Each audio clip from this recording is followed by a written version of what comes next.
You know, there's a safety system all around you at work that you might not even notice, but it is absolutely crucial for your protection. Today, we're going to pull back the curtain on hazard communication. We'll break down all the signs, the labels, and the universal language that's designed to keep you safe. Okay, just think about this for a second. You see a skull and crossbones, you immediately think poison or fatal, right? It's automatic. But what if, in the factory next door, or in another country, it meant something totally different? Or even worse, what if there wasn't any symbol at all? Well, that wasn't just a hypothetical. That was the real and very dangerous problem the world was facing. It was frankly a world of confusion. You could have the exact same chemical cross a border and suddenly, boom, it's got a completely different hazard rating. We're talking different labels, different safety rules, the whole 9 yards.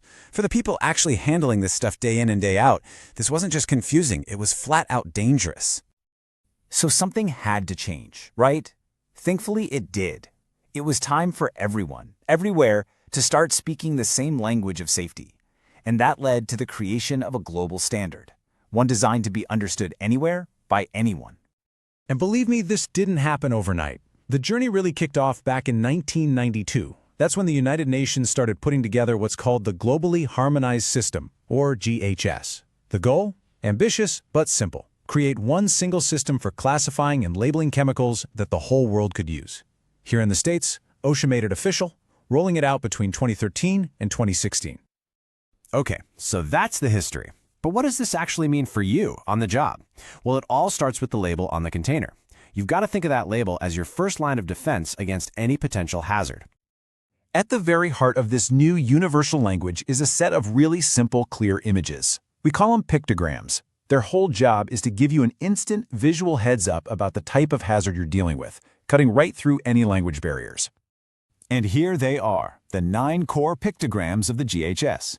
See that distinctive red diamond border? That's the signature look. What's so amazing about this system is how it sums up so many different dangers in just a glance. You can see warnings for everything from fire and corrosion to some really serious long-term health risks. All right, let's zoom in on a few of the big ones. This one here, the health hazard pictogram, this is a big deal. When you see this, it's a warning that a substance could cause some serious, long-term chronic health problems.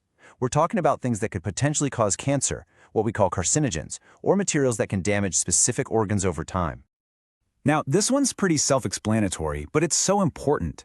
The flame pictogram obviously screams fire hazard, but it's not just for things like gasoline. It also covers materials that might heat up all on their own, or even give off flammable gas, so it's a bit broader than you might think. And of course, the one we all recognize, the skull and crossbones. Under the GHS, this symbol has a very specific, very serious meaning. It warns of acute toxicity. And in plain English, that means exposure to this stuff could be fatal or cause really severe, immediate poisoning. This is one symbol you never, ever take lightly. But look, pictograms are just one piece of the puzzle. A great label needs to tell you the whole story. So every GHS-compliant label must have these 6 P elements. Together, they create this complete safety dashboard, right there in every container, telling you everything from what the chemical is to who made it and exactly how to handle it. Now, you're going to want to pay close attention to the signal word. It is such a quick and easy way to get a feel for the level of risk. The system keeps it simple, using just 2 words. If you see danger, you know you're dealing with a more severe hazard. If you see warning, the hazard is less severe, but hey, it still demands your full attention. And here is a perfect example of how that works using flammability. See, the system breaks hazards down into different categories. A Category 1 hazard is the most severe, extremely flammable, so of course it gets the danger signal word. But as the severity goes down the list to Category 4, combustible, the signal word softens to warning. It's just a clear, logical way to show the level of risk. So labels are great for a quick look, but what if you need the deep dive, the full story? That's where the Safety Data Sheet, or SDS, comes into play. Think of it as the complete, detailed instruction manual for every single hazardous chemical in your workplace. So, here's the magic number, 16. The most important thing to get is that every single SDS, it doesn't matter who the manufacturer is or what the chemical is organized into exactly 16 standard sections. This consistency is a game changer because it means you always know where to look for specific information, whether it's first aid or how to dispose of it properly. Look, all 16 sections are important, but for your day-to-day safety, you've absolutely got to know these 4. Section 2 tells you what the hazards are. Section 4 is all about first aid. And Sections 7 and 8, they tell you how to handle and store the chemicals safely and what personal protective equipment, your PPE, you need to be wearing. You know, this whole system isn't just about a bunch of rules and regulations. At its core, it's about your fundamental right. Your right to know the risks you face at work, and more importantly, how to protect yourself from them. And the foundation for all of this is something called the hazardous chemical list.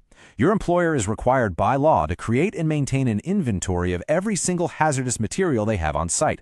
This list is literally the backbone of the entire hazard communication program at your facility. And here is the part that really brings it home for you. This isn't some secret document locked away in a manager's office. You, as an employee, have a legal right to access this information. Copies of that list and all the safety data sheets have to be right there, available for you to look at in your facility. Of course, having access to all this info is one thing, but it doesn't do you much good if you don't know how to use it, right? And that's where the final, absolutely essential piece of the puzzle comes in: training. And we're not talking about a quick 5-minute chat. To be effective, training has to cover the whole shebang. It's got to cover everything from understanding the standard itself to actually reading the labels and SDSs and knowing the specific procedures for preventing exposure and what to do in an emergency. And listen, this isn't a one-and-done kind of deal. You have to be trained when you first start a job that involves hazardous chemicals, and then you need refresher training at least every year.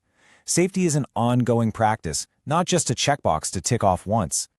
So let's just bring it all together. From the pictograms and signal words on a label to the 16 sections of an SDS and your right to be trained, this entire hazard communication standard is built on one simple but incredibly powerful idea, giving you the knowledge and the tools you need to stay safe on the job. We've covered a ton, but this is where the real work begins. You now speak the language of safety. So the next time you're at work, I want you to actually look at a chemical label, find the SDS binder, and ask yourself, do I really understand the risks around me? Because that knowledge, it's your best tool, and your safety is ultimately in your hands.